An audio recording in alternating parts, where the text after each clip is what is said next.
Good evening, Equinerds. It's Wednesday. I'm going to talk about a very wacky sport while tying this into Cheese Week. It's cheese rolling, a legitimate sport. The Cooper's Hill Cheese Rolling Festival takes place near Gloucester in the United Kingdom every year, except it didn't happen last year because of crowd and traffic safety concerns. They attract a huge crowd with over 15,000 visitors.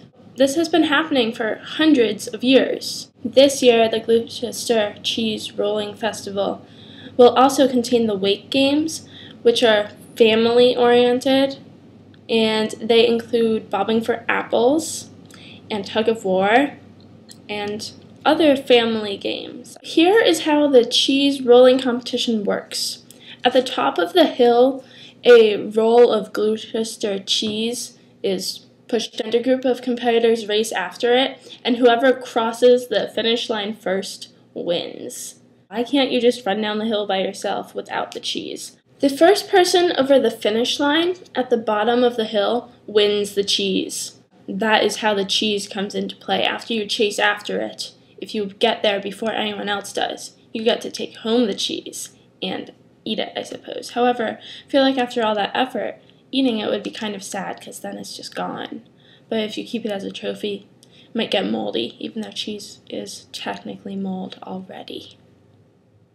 Another goal of the Cheese Rolling Festival is to not just beat everyone else to the bottom of the hill, but to catch the cheese. So the cheese does have a 1-second head start, but if you catch the cheese, then I think you also win. But then you might have to run with the cheese to the finish line. The websites I'm looking at are unclear about that. Last year, when the cheese rolling competition was canceled, some people showed up anyway to have unofficial cheese rolling races, and the 6-time champion, Chris Anderson, won again. The cheese can reach a speed of up to 70 miles per hour, which is fast enough to knock over and injure a spectator. So they have to have paramedics for the Cheese Rolling Festival, not just for the competitors, but for the spectators. People come from all over the world to participate in the Cheese Rolling Festival, and some people come to play, some people come to watch. You can volunteer, so if you feel like going to Cooper's Hill this summer, go ahead and volunteer to help with some cheese rolling. Because of the many injuries that occur during the Cheese Rolling Festival, there is a volunteer rescue group that will carry an injured competitor down to the St. John ambulance that is waiting at the bottom of the hill.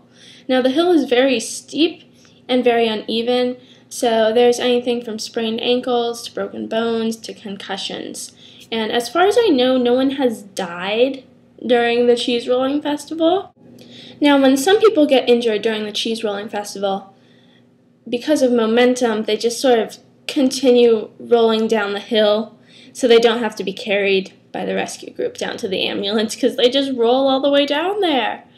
The festival is going to occur during some weekend in June this year, so go ahead and watch. I would love to go and watch. Maybe even participate in it. I'm not sure yet if I will, but possibly, who knows. I don't think I could go to Europe just for a weekend, because that would be a lot of traveling. Maddie, I will see you tomorrow.